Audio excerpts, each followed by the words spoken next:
બોલો શ્રી કૃષ્ણ કનૈયા લાલ કી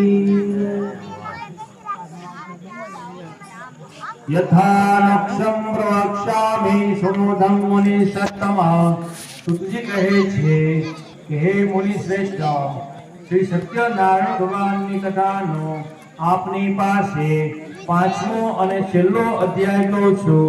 આપ સાવધાન થઈને સાંભળો. પૂર્વે તુંગધ્વજ નામના રાજા આ પ્રજાનું પાલન કરવાને માટે તત્પર રહેતા હતા. એ રાજાએ શ્રી સત્યનારાયણ ભગવાનનો પ્રસાદ નહીં લેવાથી આ દોષ લાગવાથી ઘણા દુઃખને પામેલા છે. એક દિવસ તે રાજા હરણનો શિકાર કરવા માટે વનમાં ગયેલા છે. ઘણા પશુઓને મારીને એક વડના ઝાડ નીચે વિશ્રાંતિ લેવા માટે બેઠેલા છે.